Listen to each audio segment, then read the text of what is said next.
We got like 200 applications for this job. Anyway, so may I introduce Must be to something you? about Rosa.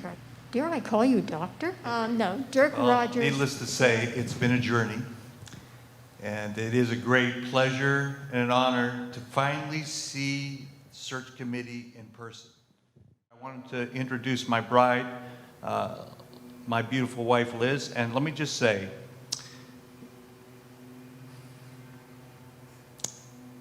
God knew what he was doing when he said one man and one woman.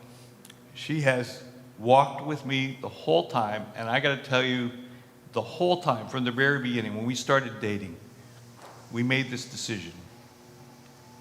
We're going to go wherever God tells us to go. I don't care where it is. We're going to go. My father was in the Army, so we moved around a lot. Most of my growing up years, however, happened after he got out of the Army through my junior and senior high time. We were raised in western Pennsylvania, about an hour south of Pittsburgh, in the heyday of the Pittsburgh Steelers and Roberto Clemente and the Pirates, and when we were kings of the sport. I'm first generation American. My mom was migrated here with my dad. My dad was born and raised in Italy. My mom was born and raised in South America. But my dad died when I was 7. My mom was 29. And I remember as a small kids. child, I couldn't have been more than 7 or 8 years old. We were doing communion. I remember in the balcony, I remember where I was standing, and I asked my father if I could have communion. And he said, well, in order to participate in the Lord's Supper, you have to have accepted Jesus as your Savior. And I remember looking at him and said, Dad, I've trusted Jesus my whole life. Like, there's another step? I didn't know. Like, I just always had that consciousness. But then I came to a point, too, where I realized, you know what? If there is no God, then what is the point? I went down into the water, and I know it's hard to believe, but I was slender and thin and light in those days. And I went into the water and lost my foot and started swimming around, and that pastor just reached in there and grabbed me right out of that water. And that was just God rescuing me for the rest of my life. So.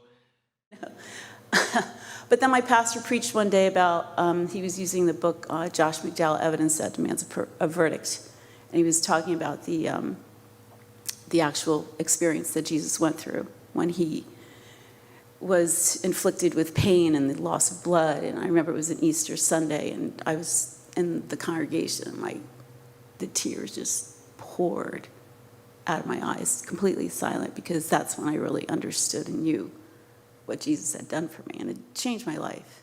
And so the pastor. As a young man, God called me in a very dramatic way or special way. I remember sitting in a service, and the pastor was talking about the life of D.L. Moody and how at one point D.L. Moody met Dr. Varney in England. And this Dr. Varney challenged D.L. Moody, and D.L. Moody always remembered this with the words that said, the world has yet to see what God can do through one man entirely committed to him.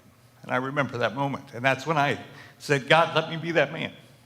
And from that point on, I knew this is what God called me to do. So I served like 12 or 14 years as a lay person, and then the last 12 years I've been a pastor there.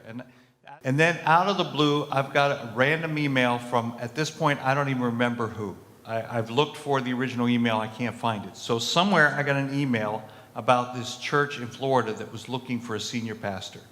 And I wasn't really looking for another job. I had a job, and it was going well, but I don't know why I did it. But I clicked on the link. And when I clicked on the link, it took me to your website. And the first thing I saw on the website was your mission statement. Love Christ, learn his grace, serve the world. And it got me.